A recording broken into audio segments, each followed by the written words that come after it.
My daughter's husband called me paranoid. Then, the letter arrived. I found the envelope on a Tuesday morning, wedged behind the recycling bin where the kitchen counter meets the wall. Plain white, no return address, my daughter's name written in handwriting I did not recognize. The flap was tucked, not sealed. I set it on the counter beside my coffee and looked at it for a long time before I heard footsteps on the stairs. My son-in-law appeared in the doorway, barefoot, hair still damp from the shower. He saw the envelope before he saw me. Something crossed his face, quick as a blink, and then he smiled. "Morning," he said. He walked past me, picked up the envelope, and slid it into the pocket of his robe without a word. The pocket sagged with the weight of it. I sipped my coffee and said nothing, but I watched the way his hand pressed flat against that pocket as he poured himself juice, the way he left the kitchen a minute later without looking back. I stood at the window and counted the seconds until I heard the front door close upstairs, the muffled sound of his car starting in the driveway. Then I went to the trash and found the envelope's twin, torn in half, buried under yesterday's newspaper. Same handwriting, different name. I've been called paranoid before.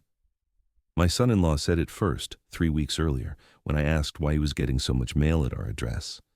He laughed and said I was seeing patterns where there were none. My daughter touched his shoulder and told me not to worry. But worry is what you do when the people you raised start speaking to you in the voice adults use with children. I am not a young man anymore, but my mind is still my own. I spent 30 years reading contracts and tracking numbers that didn't want to be tracked. I know when something is out of place, and in my house, in the small bedroom my daughter and her husband had been occupying for 8 months while they saved for their own place, things had been out of place for weeks.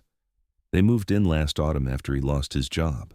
She said it was temporary. He said he appreciated the help. I said they were welcome. My wife had been gone 2 years by then, and the house felt large and quiet. I thought their presence might restore some warmth to it. For a while it did. My daughter cooked dinners, and he fixed the fence in the backyard. We ate together, and the silences were comfortable. But then the mail started coming, thick envelopes, always addressed to him, sometimes to both of them. They arrived on days when I was home, and he would intercept them before I could see more than the return address, financial institutions, legal offices. Once, a courier came to the door with a package that required a signature. I signed for it, and when he came home that evening, his jaw tightened as he took it from my hands. He said thank you, but his eyes said something else. I began to notice other things. Conversations that stopped when I entered a room. The laptop snapping shut when I walked past the kitchen table. My daughter's face, drawn and pale in the mornings, though she smiled when she saw me watching. I asked her once if everything was all right. She said yes, of course. Why wouldn't it be? Her hands were folded in her lap, and I could see the tension in her knuckles. I did not press. I am her father, not her warden, but I'm also not a fool. The day he called me paranoid, we were standing in the driveway. He was loading something into the trunk of his car, a large box wrapped in black plastic. I asked what it was. He closed the trunk and turned to me, and his smile was thin. "Just some old files," he said. "Work stuff I've been meaning to shred." I asked why he was taking them somewhere else to shred them. We had a shredder in the garage. He tilted his head, still smiling. "You're being paranoid," he said. "It's just easier to drop them off at a service. Faster." I said nothing. He got into the car and left. When my daughter came outside a few minutes later, I asked her what was in the box. She said she didn't know. Then she said it didn't matter. Then she went back inside. That evening I began keeping a list. I'm methodical by nature. Lists bring order. I wrote down the dates and times the strange mail arrived. I noted the courier visit. I recorded the conversation in the driveway. I did not know what I was looking for, but I knew I would recognize it when I found it. The torn envelope I discovered in the trash that Tuesday was the first tangible piece. I smoothed the halves flat on my desk upstairs and studied the handwriting. It was deliberate, careful, the kind of script that takes effort. The return address was a post office box in a town 40 miles south. I did not recognize the town. I took a photograph of the envelope with my phone, then returned it to the trash, layered it exactly as I had found it. I waited until the house was empty the next morning. My daughter had a shift at the clinic where she worked, and he had an interview, or so he said. I climbed the stairs to their room and stood in the doorway. The door was never locked. They had no reason to lock it, I suppose, because they believed I would never look.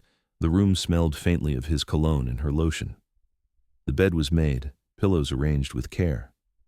I moved slowly, touching nothing without reason, looking for anything that confirmed what I already suspected. The closet held their clothes, neatly hung. The dresser drawers contained the expected items, folded and sorted. It was only when I knelt beside the bed and looked underneath that I found the briefcase. It was black leather, scuffed at the corners, secured with a combination lock. I pulled it out and set it on the bed. I tried his birthday, then hers, then their anniversary. None of them worked. I photographed the lock mechanism and slid the briefcase back into place, careful to align it with the dust pattern on the floor. Downstairs, I made myself lunch and considered what I knew. A locked briefcase is not evidence of wrongdoing, but it is evidence of secrecy.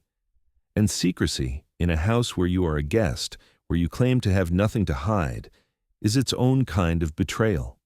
I called an old colleague that afternoon, a man I had worked with for a decade in risk assessment. He still did consulting work, the kind that involved deep background searches and financial audits. I asked him if he remembered my son-in-law's name. He said he did. I asked if he could look into him quietly. He asked what I was looking for. I said I wasn't sure, but I would know it when I saw it. He called me back 2 days later. His voice was careful. He asked if I was sitting down. I told him I was standing in my kitchen, and I preferred it that way. He said my son-in-law had filed for bankruptcy 18 months earlier. Chapter 7. Debts discharged, but the trail was messy. Credit cards, personal loans, a second mortgage on a property that no longer existed in his name. He had also been named in a civil suit by a former business partner. The suit was settled out of court, terms undisclosed. I wrote everything down as he spoke. When he finished, I asked if there was more. He paused, and I could hear papers rustling on his end. He said there were gaps in the employment history, periods of several months where nothing appeared on record. He said the bankruptcy filing listed my daughter as a household member, which meant her income had been included in the calculations. He asked if she knew. I said I didn't think so. That night I couldn't sleep. I lay in bed and listened to the house settle around me. The furnace clicked on and off. A branch scraped against the window. Upstairs, I heard footsteps cross the floor, the bathroom door close, water running through the pipes. Ordinary sounds that had become strange to me, weighted with knowledge I wished I didn't have. I rose before dawn and made coffee in the dark. I sat at the kitchen table and opened my laptop. I searched for the business partner named in the lawsuit. It took me an hour to find a phone number, another hour to convince myself to use it. When I finally called, a woman answered. I asked for the man by name. She said he didn't live there anymore. I asked if she knew how to reach him. She asked who I was. I told her the truth. I was the father-in-law of her ex-husband's former partner. There was a long silence. Then she said, "You should talk to a lawyer." I said I was trying to understand what happened. She said she couldn't help me, that it was all in the past, that she had moved on. But before she hung up, she said one more thing. "Tell your daughter to check her credit report. Tell her to do it today." The line went dead. I sat with the phone in my hand and felt something cold move through me. I thanked him and hung up. I stood at the window and watched the street. A neighbor walked a dog. A delivery truck passed.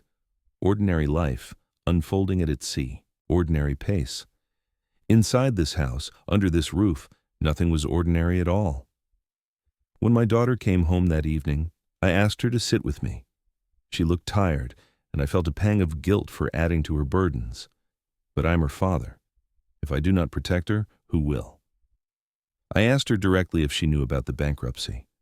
Her face went still. She looked at her hands. She said yes, she knew. I asked why she had not told me. She said it was his business, not mine. I said it became my business when they moved into my house. She said they were leaving soon. They just needed a little more time. I asked how much time. She did not answer. I asked about the lawsuit. She blinked, and I saw she had not known. "What lawsuit?" she said. I told her what my colleague had found. She sat very still, and then she stood up and walked out of the room. I heard her footsteps on the stairs, quick and uneven. I heard their bedroom door close. I did not follow. He came home an hour later. I was in the living room, reading a book I was not absorbing. He walked past me without a word and went upstairs. Their voices rose and fell, muffled through the ceiling. I could not make out the words, but I could hear the shape of the argument, her confusion, his defensiveness, the long silences in between. The next morning, he did not come down for breakfast. My daughter sat across from me with red eyes and cradled her coffee in both hands. I asked if she was all right. She said she was fine. I did not believe her, but I let it go. That afternoon, another envelope arrived. This one was thicker than the others, and it had the logo of a law firm embossed in the corner. It was addressed to him. I set it on the counter where he would see it. When he came home, he picked it up and stared at it for a long moment before taking it upstairs. I went to my study and added the detail to my list. The pattern was sharpening, but I still could not see its full shape. It was 3 days later when the letter arrived, the one in the torn envelope I had found behind the recycling bin, the one he had taken upstairs and hidden. I had been patient. I had waited for him to make a mistake.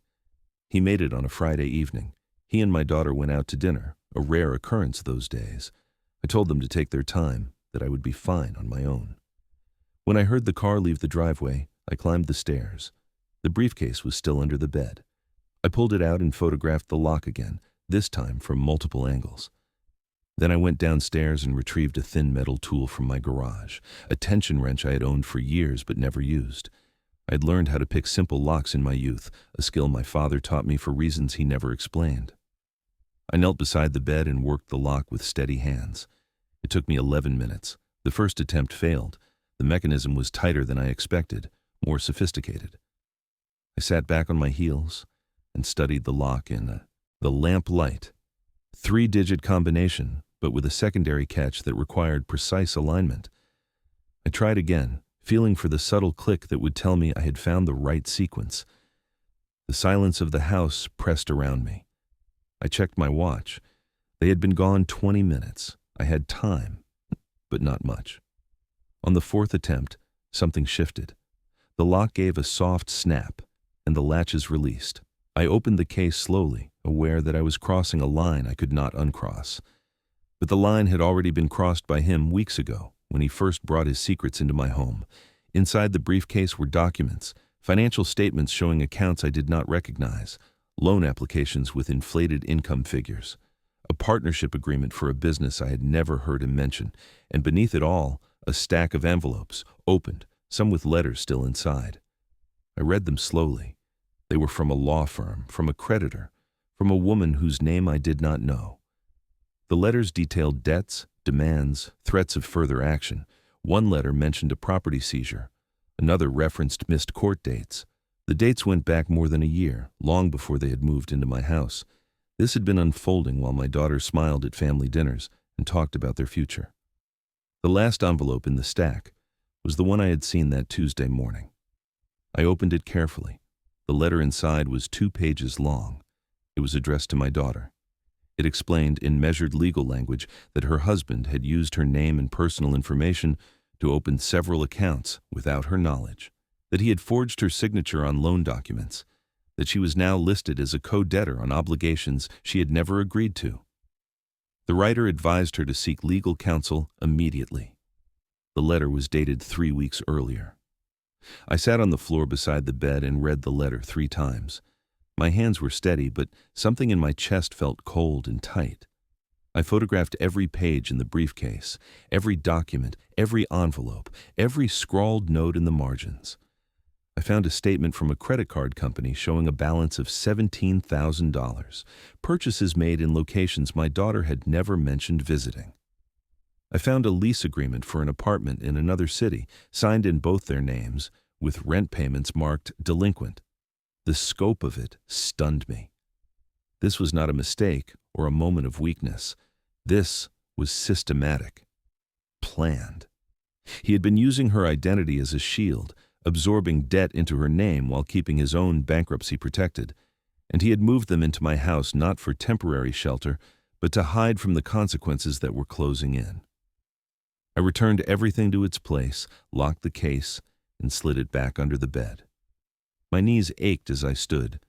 I am not as young as I once was, and the weight of what I had learned made me feel older still. I sat on the floor beside the bed and read the letter 3 times. My hands were steady, but something in my chest felt cold and tight. I photographed every page in the briefcase, every document, every envelope, every scrawled note in the margins.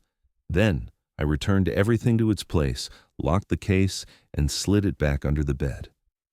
Downstairs, I transferred the photographs from my phone to my computer. I organized them into folders, labeled by date and category. I printed copies and placed them in a binder. Then I sat at my desk and made a plan. Confrontation would accomplish nothing. He would deny, deflect, blame. My daughter would be caught in the middle, forced to choose, and I could not guarantee she would choose truth over loyalty. I needed leverage. I needed irrefutable proof that would protect her from the consequences of his actions. I called my colleague again. I asked if he knew a good attorney, someone who specialized in identity theft and financial fraud. He gave me 2 names. I called the first one the next morning. The attorney was a woman in her 50s with a crisp voice and no patience for sentiment. I explained the situation in factual terms. I sent her the photographs. She reviewed them while I waited on the line. When she spoke again, her tone had shifted. She said my daughter was in serious legal jeopardy. She said we needed to act quickly before the creditors moved against her. She said she would draft a formal complaint and prepare the documentation needed to dispute the fraudulent accounts. I asked what I should do in the meantime. She said to say nothing, to let him believe he was safe, to gather any additional evidence I could find. She said that men like him operated in shadows, and the only way to stop them was to bring them into the light all at once, with no room to maneuver. She scheduled a follow-up call for 3 days later. In that time, I was to compile a timeline of every suspicious incident, every piece of mail, every conversation that now carried new meaning. She said the timeline would be crucial if the case went before a judge. She said my daughter would need to file a police report for identity theft, and that we should prepare her for that reality. I spent those 3 days building the timeline. I went through old calendars, checked my phone records for dates, cross-referenced everything against the documents I had photographed. The pattern that emerged was damning. Every major debt had been opened within weeks of a significant event in their relationship. A credit card right after their engagement, a personal loan just before the wedding, the apartment lease shortly after my daughter received a promotion at work. He had timed each fraud to coincide with moments when her attention was elsewhere, when she was happy and trusting and least likely to question. On the second call, the attorney asked about my daughter's awareness. I admitted I had not yet told her. She was quiet for a moment, then said it was my decision. But that delay increased risk. Every day that passed was another day the creditors could take action, another day his access to information could allow him to hide assets or create new debts.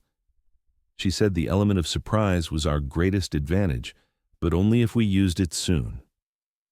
I asked how my daughter would react. The attorney's voice softened slightly. She said in her experience, victims of financial fraud by family members went through stages: disbelief first, then anger, then a deep, aching grief for the trust that had been broken. She said my daughter would need support, but she would also need truth. And the truth was best delivered all at once, with solutions already in motion. That night, I found another piece of evidence. I was taking out the trash when I noticed a crumpled receipt in the bin outside. It was from a pawn shop 2 towns over, dated 4 days earlier. The items listed were jewelry. I brought the receipt inside and smoothed it flat under the kitchen light. The description matched pieces I had seen my daughter wear: a bracelet her mother had given her, earrings from her grandmother. The receipt showed they had been sold for $800. I added the receipt to my file. The next morning, I asked my daughter if she knew where her mother's bracelet was. She looked confused, then said it was in her jewelry box upstairs. I said nothing. That afternoon, while they were both out, I checked. The jewelry box sat on her dresser, lined with velvet, nearly empty. The bracelet was gone. So were the earrings. When I called the attorney back, I told her about the jewelry. She asked if I had proof it belonged to my daughter. I said I had photographs from family events where she wore the pieces. The attorney said to compile those as well. She said selling someone's property without permission was theft, and it strengthened our case considerably. She asked if I thought he would escalate. I said I didn't know, but I wasn't willing to wait to find out. I followed her advice. I became a ghost in my own home. I observed. I listened. I found more envelopes, more documents, each one adding another layer to the picture. He had been planning this for months, perhaps longer. The move into my house had not been a temporary measure. It had been a strategy, a way to buy time, to hide from creditors, to use my roof as a shield while he maneuvered my daughter into position. 2 weeks passed.